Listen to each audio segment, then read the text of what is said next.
ही प्रकाशवान है, वही तेजवान है और उसमें ही उज्ज्वलता है, उसमें ही तेज है। उसी तेज को हमने पाना होता है। तो फिर जब तेज को पाना होता है तो ऊपर की चलेंगे कि नीचे की तरफ चलेंगे? ऊपर की तरफ चलेंगे, क्योंकि प्रकृति से जब हम जुड़ते हैं, प्रकृति नीचे है। नीचे कहाँ? भूमि पे है। प्रकृति में आकर्षण है, इसलिए पृथ्वी में उसमें पृथ्वी में गुरुत्वाकर्षण है। आकर्षण है, गुरुत्वाकर्षण है ना। तब हम उससे चिपक जाते हैं और जड़ हो जाते हैं हम भी, है ना। लेकिन जब अपने स्वरूप को याद करते हैं, धीरे धीरे धीरे धीरे उसका कुछ ना कुछ प्रकाश पाते रहते हैं, ठीक है ना। फिर इसका भोग करके उपरति हो जाती है, इसको बार बार भोगते हैं। धोखे मिलते हैं, छल मिलता है, छदम मिलता है, दुखी दुख मिलते हैं, कष्टी कष्ट होते हैं। होते हैं कि नहीं? होते हैं कि नहीं? बिल्कुल।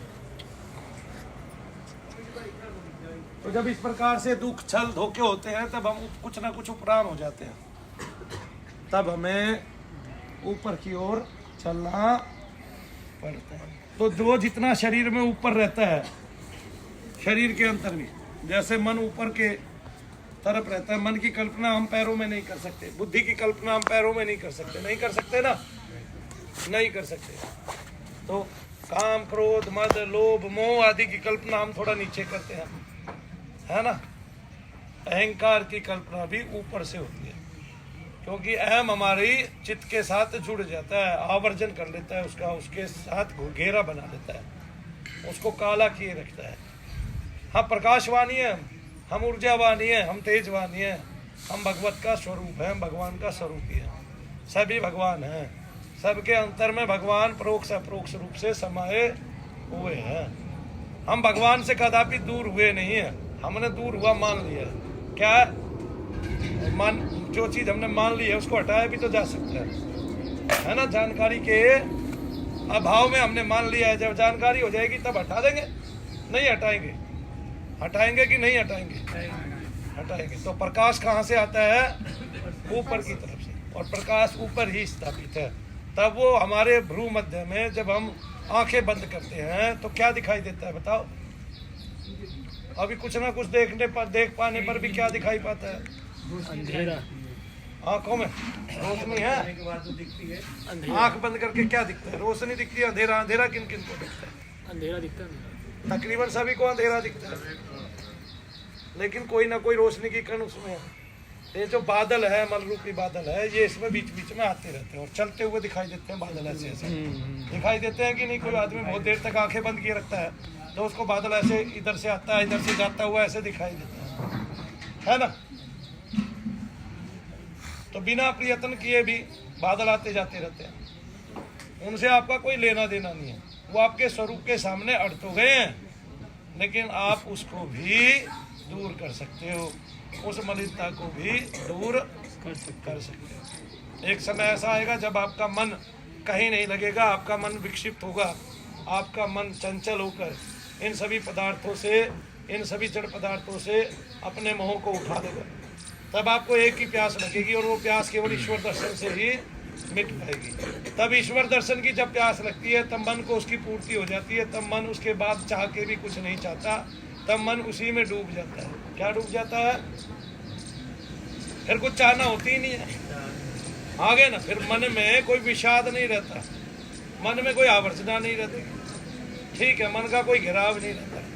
तो मन और प्राण संपृक्त होते हैं। क्या होते हैं? जुड़े हुए होते हैं। जैसे एक सुमेरी पर्वत की दो शाखाएं, एक इधर से उतर रही है, एक इधर से, है ना। कोई भी पर्वत दो तरह से चढ़ा जाता है ना, ऐसे चारों दिशाओं से उस पर चढ़ा जा सकता है। इस तरह से मन और प्राण। भाई थोड़ा सा हल्का मंदा कर ले इसको, उठा। लेकिन प्रकाश के सामने आपने कुछ अड़ा दिया, आपने अपने आप ही अड़ाया, जान पूछ के अड़ाया। आपको जागतिक पदार्थों से मोह हो गया, आपको प्रकृति का आकर्षण हो गया, ठीक है। आप मेरा मेरा करते करते बहुत लंबे समय तक चल लिए और मेरा कोई हुआ नहीं। मैंने कहा मेरा बेटा है, बेटा भी चला जाएगा, ठीक है। तो जो बेटी बेटा है वे भी चला जाएंगे, सब चले जाएंगे, सब बहे जा रहे हैं, सब मरे जा रहे हैं। यहाँ काल आकर सबको खाए जा रहा है। तो जब काल सबको खाता है तो फिर तो हमें इसमें उलझना नहीं है ना। कबीरदास यही तो कह रहे थे सबको कि सबको काल गौलित कर रहा है, ठीक है। हम काल राज्य में हैं, हम उसको भेद नहीं सक पा रहे। जबकि वो भेदा भेदा है, वो उसके सामने ठहरता नहीं है। जैसे ही प्रकाश आ जाता है अंधेरा गायब हो जाता है। प्रकाश पहले से ही है, लेकिन हम प्रकाश की ओर उन्मुख है ही नहीं, हमने स्विच दबाया ही नहीं है। जब स्विच दबाया नहीं है तो लाइट को जले कैसे पाओगे? जब दीप जलाया ही नहीं है तो लाइट को जले कैसे पाओगे? है कि नहीं? पा जाओगे?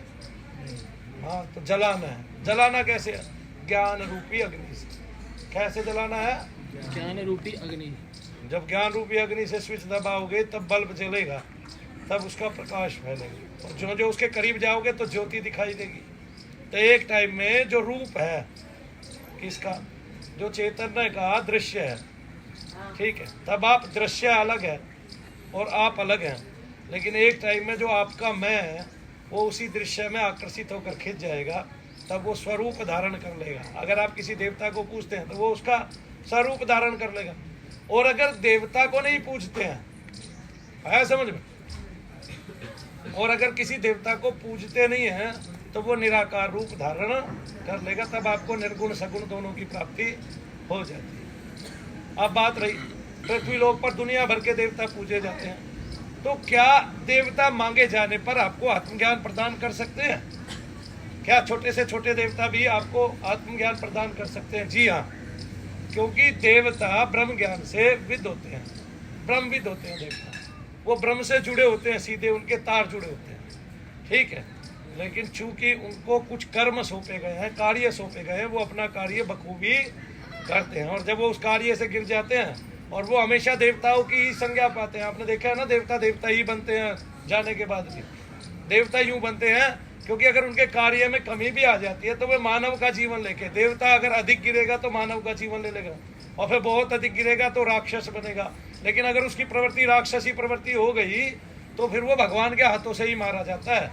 तो जितने भी देवता हैं, युग पुरुष हैं, जो भी महान आत्माएं हुई हैं, उनको अगर किसी ने श्राप भी दे दिया तो वो कभी ना कभी वापस फिर अपनी देव श्रेणी में आ जाते हैं, क्योंकि उनका प्रबल आकर्षण अपने चित्त की तरफ ही होता है, ठीक है ना। तो कुछ काल वो आकर्षण में आकर, जड़ पदार्थों के आकर्षण में आकर, माया के मोह के आकर्षण में आकर, तब वो, तो फिर जो छोटे से छोटा देवता है, जब आपने उसकी शरण ली है तब वो आपको ब्रह्मज्ञानी बना सकता है। जैसे कठोपनिषद में एक कथा आती है, और उस कथा में नचिकेता को, जिनके जो अपने पिता की आत्मा को लेने गए थे वहाँ पर, और चाहते थे कि उसके पिता जो है उसको मिल जाए, तब वो यमराज के द्वार पर 3 दिन टिके रहते हैं। तब यमराज का आगमन होता है, तो तब यमराज जानता है कि ये छोटा बच्चा कौन आया। तब वो नाना प्रकार के लोभ आदि उसको देते हैं।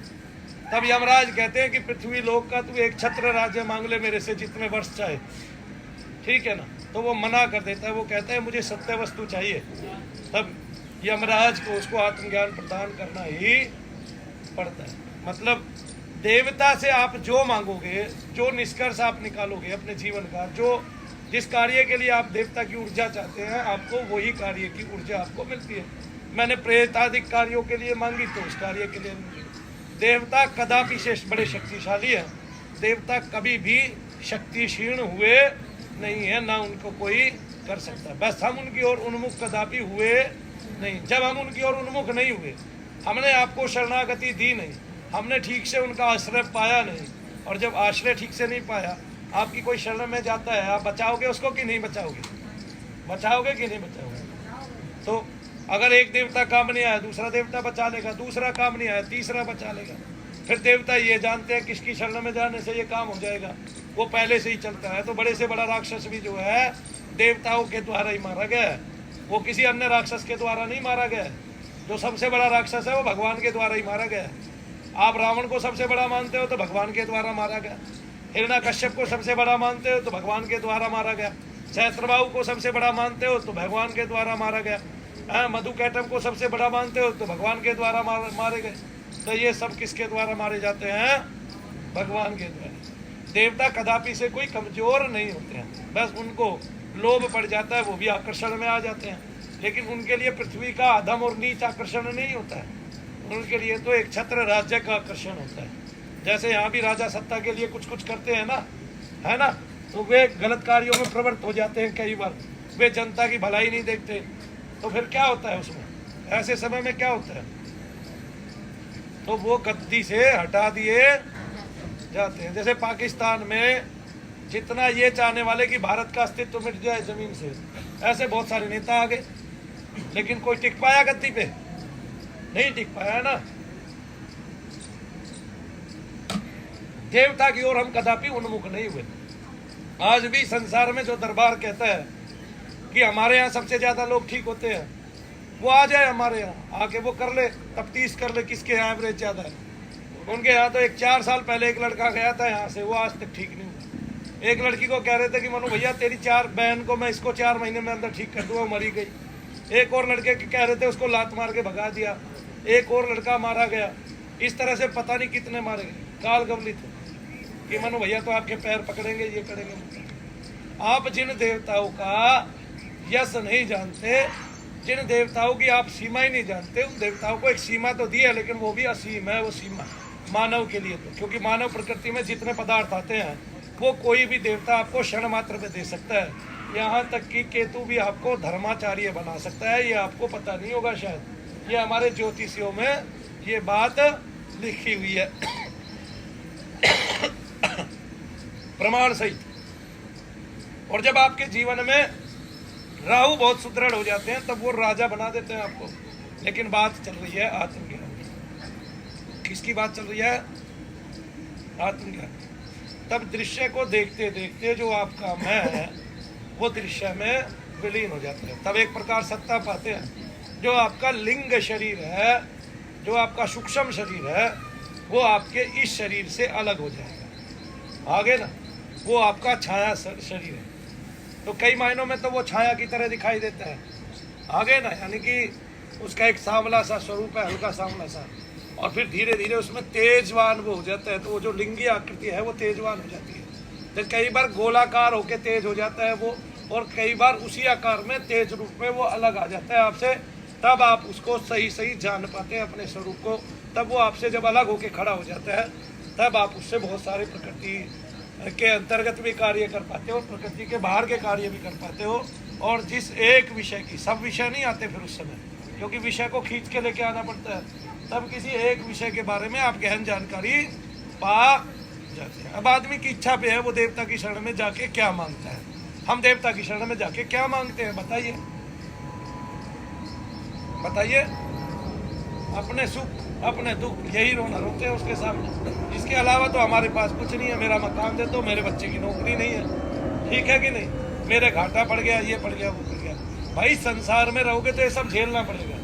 मैं तुम्हें बता देता हूँ कि भारत की 150 करोड़ जनसंख्या में से 40 करोड़ लोग ऐसे हैं जो प्रेतादिकों से दुखी है। हम माने या न माने, लेकिन जो प्रेतादिकों से दुखी है वो कभी यहाँ जा रहे हैं, कभी वहाँ जा रहे हैं, कभी यहाँ जा रहे हैं, कभी वहाँ जा रहे हैं। वही आदमी सब जगह लुटते फिरते हैं।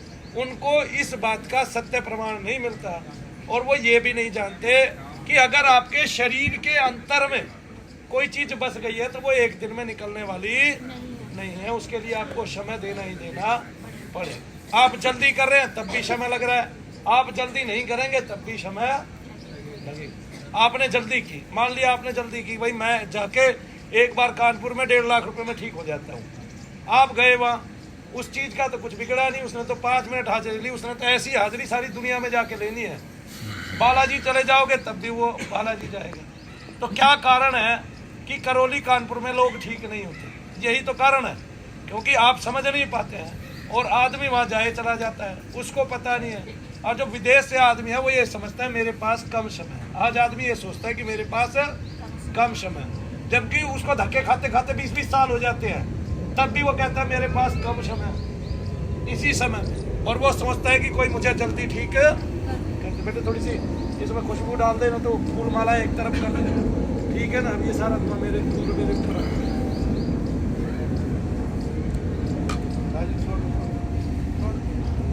हम किसी के मत की बुराई नहीं करते, क्योंकि अगर हम किसी के मत की बुराई करेंगे तो फिर इसका मतलब ये है हम अपने मत का आग्रह करेंगे। लेकिन मैं अपने मत का आग्रह भी नहीं करता। मैं चाहता हूँ सब लोग सत्य को स्वीकार करें। इसलिए मेरी वाणी में कबीर की वाणी भी आपको मिलेगी, सूर की वाणी भी मिलेगी, तुलसी की भी मिलेगी, रैदास की भी मिलेगी।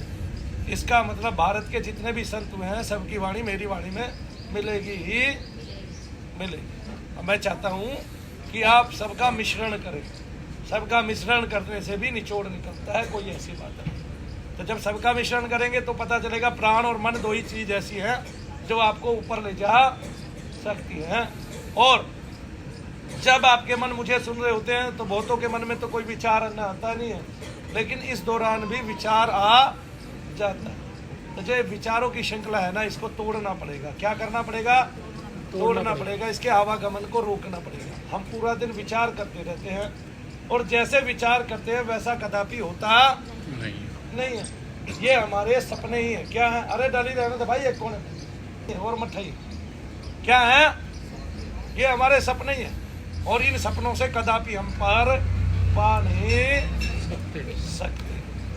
कोई भी धर्म हो दुनिया का, कोई भी धर्म, कोई अल्लाह की तरफ चलेगा, कोई भगवान की तरफ चलेगा, कोई किसी की तरफ चलेगा, वो अपने शरीर में अंतस्थ नाद को अवश्य सुनेगा ही सुनेगा। नाद के उपरांत ही उसको ज्योति की प्राप्ति होगी। कोई गुरु कृपा से ज्योति को एकदम से आत्मसात कर सकता है, लेकिन एकदम से आत्मसात करने के बाद भी उसको वापस ज्योति पर आते समय लगेगा, क्योंकि वो वहाँ सदा नहीं रह सकता, क्योंकि गुरु कृपा से उसको एक दर्शन मात्र हुआ है। क्या हुआ है? अब गुरु ने आपको, आपके नहीं, अपने दर्शन कराए। किसके दर्शन कराए हैं? ये बात कोई नहीं जानता आज तक, ये मैं आपको बता देता हूँ। बहुत सारे लोग कहते हैं ना कि गुरु ने सिर पे हाथ रखा, आत्मदर्शन हो गया। वो गुरु ने सिर पे हाथ रखा, वो आत्मदर्शन हो गया। अब मैं ये बताता हूँ कि ऐसा जो लोग चले गए हैं, ब्रह्म ज्ञानी हैं, वो भी आपको आत्मदर्शन कराते ही कराते हैं। कैसे कराते हैं? वो आपका आत्मदर्शन नहीं कराते, वो अपना आत्मदर्शन आपको कराते हैं, वो अपना दर्शन कराते हैं। वो आपके आज्ञा चक्र में स्थित होकर आपको अपने तेज से रूबरू करा देते हैं। तब आपका आकर्षण उस तेज के प्रति स्वभावतः हो जाता है, क्योंकि ये स्वभावजन्य क्रिया है। आप वहीं से आए हैं। सबने प्रकाश की ओर जाना है, कोई अंधेरे की ओर जाना चाहता ही नहीं है। लेकिन चूंकि हम प्रकृति से जुड़ ऐसे जाते हैं कि हमें अंधेरा प्रिय लगने लगता है, तो हम प्रकाश में नहीं जी रहे हैं कदापि, हम अंधेरे में ही जी रहे हैं। अपने घर में कितनी रोशनी कर लो, जब कर अंतर में प्रवेश होकर रोशनी नहीं हो जाएगी, तब तक अंधेरे ही अंधेरे में। और मैं ये कहता हूँ कि जिस दिन उस दिन रोशनी का एक कण भी पा जाएगा, उस दिन ना तो आपके घाटे लगेंगे, ना आपके व्यापार घटेंगे, आपका कुछ ना कुछ बढ़ेगा ही बढ़ेगा। ना आपको प्रेत लगेगा, ना आपको पितृदोष होगा, क्योंकि उसका आकर्षण ही ऐसा है। आए ना समझ में? तब जितने भी पितृ आपके होंगे शरीरों में और घर में दुखी कर रहे होंगे, तब उनका उद्धार स्वभावतः हो ही। अब ये गुरु कृपा थी। गुरु कृपा स्वतः चल रही है, गुरु धारा भी स्वतः चल रही है। कोई ये समझे कि संसार में मेरा कोई गुरु नहीं है, वो गलत समझता है, क्योंकि भगवान शंकर सबके गुरु है। आत्मा का स्वभाव है अपने आप की प्राप्ति कराना ही कराना, लेकिन उसके लिए आपका थकना जरूरी। अब ज्ञान मार्ग से चलोगे तो भी नेति नेति कहोगे, क्योंकि आप उसका पार नहीं पा सकते। योग मार्ग से चलोगे तब भी योग में पाने के लिए बहुत कुछ रह जाएगा, तब आप निष्फल हो जाओगे, तब भी आप कहोगे कि आप उसका पार नहीं पा सकते, तब भी नेति नेति कहोगे। और मन को भक्ति में डुबो दोगे, तब आपको जितनी भक्ति मिली है फिर भी कुछ पाने के लिए शेष रह ही जाएगी। हमेशा शेष रहता ही रहता है। जब जीरो आ जाएगी, तब वो तभी आएगी जब आप अनन्य भाव से उसके हो जाओगे, तब आपको उसके अलावा कोई दिखाई नहीं देगा। अभी प्रयास करने पर भी शेष रहेगा ही रहेगा, लेकिन प्रयास करने पर जो शेष रहता है वो हमेशा कम होता चला जाता है, और एक टाइम में हम सम आ जाते हैं, है ना। अभी निगेटिव पॉजिटिव है ना, तो निगेटिव ज़्यादा है, पॉजिटिव कम है, ठीक है। तो जब आपने पॉजिटिव करना शुरू कर दिया तो पॉजिटिव बढ़ता रहेगा, निगेटिव वहीं का वही है, पॉजिटिव बढ़ता रहेगा। इसलिए जो भगवान की शरण में चले जाते हैं उनके पाप छूट जाते हैं, वे पापाचार में लिप्त कदापि फिर नहीं होते। तब फिर ये वाला पलड़ा उठता रहेगा, उठता रहेगा, उठता रहेगा, उठता रहेगा, उठता रहेगा। अब जितना पाप ऊपर था उतना पुण्य ऊपर चला गया, पाप से पुण्य कट गए, पुण्य बच गया। ऐसे ही तो होता है। यानी कि जब आप आत्म दर्शन कर लेते हो, स्वरूप दर्शन कर लेते हो, उसके बाद कदापि लौटना होता ही नहीं है। ये बात तो समझ में आती होगी। नहीं भाई देखो, पाप आपने इतना कर लिया, अब आपने मान लिया आप दुनिया के सबसे बड़े पापी हो। रावण चला गया, रावण को मार दिया, रावण ने दुनिया भर का पाप किया था, लेकिन भगवान की अनन्य भाव से अंतिम समय में शरण ले ली, है ना। क्षण मात्र में भी उसकी अनन्य भाव से शरण ली जा शक्ति है। फिर एक टाइम में ऐसा क्षण होगा कि आप ना चाहते हुए भी भगवान को आयत कर पाओगे, यानी कि भगवत दर्शन कर पाओगे। बोलो शंकर भगवान की जय, शनिदेव महाराज की जय। बताने के लिए इसमें बहुत कुछ होता है। तब अपने अंतर में एक नाद आपको स्वीकारना है, नाद सुनना है। वो नाद राधा स्वामी वाले भी सुनाते हैं, वो कबीर वाले भी सुनाते हैं, वो रैदास वाले भी सुनाते हैं, और वो सिक्कों में भी सुना जाता है। तब आप जब भक्ति करते हैं तो उस नाद में आपका मन लय हो जाता है। कुछ लोग साक्षी भाव से प्राण के आवागमन को देख के भी मन और प्राण का संपर्क एक साथ लाभ ले लेते हैं। तो जब मन और प्राण एक साथ होगा तो मन में तब एक भी आवर्जना नहीं रहती, एक भी विषय नहीं रहता, क्योंकि मन प्राण के साथ जुड़ा हुआ है। और इकट्ठे ही जब प्राण की साम्य अवस्था आती है, जब प्राण लेते हैं छोड़ते हैं तो एक जगह स्थिरता आती है, तब दोबारा प्राण लेने की ऊर्जा मिलती है ना। तो वो जो क्षण मात्र का रुकना है आवागमन करते हुए, नहीं समझे, आपने एक श्वास लिया पूरा भरा फिर छोड़ दिया, कहीं तो जाके एक स्थिरता आती है ना, तभी तो आप छोड़ पाते हैं। हमेशा छोड़ने में और लेने में एक स्थिरता का अनुभव होता है कि वहाँ कुछ बहुत कण के मात्र आप जो है ना रुके, ठहरे, फिर वहाँ से भरना चालू किया, जहाँ रोकना चालू किया वहाँ से फिर भरना चालू किया। तो इस स्थिरता में ही आनंद है, इस स्थिरता में ही हमें मिलना है, उसी को प्राप्त करना है। तो सबसे पहले फिर क्या आएगा? सबसे पहले प्रकाश आएगा। क्या आएगा? जब अंतर में झांकोगे तो पहले धीरे धीरे प्रकाश आएगा, एक आध किरण आएगी, फिर क्या आएगी? एक आध किरण आएगी। तो फिर उस किरण का पीछा करते करते उसको द्रष्टव्य अपनी आंखों के सामने रखते रखते फिर बहुत सारी किरणें खुलने लग जाएंगी। तब एक दिन स्वच्छ प्रकाश होगा, तब एक दिन स्वच्छ तेज होगा आपके सामने, तब आप तेजों में होकर इस संसार में समस्त जगत के अंदर में विचरण करने लग।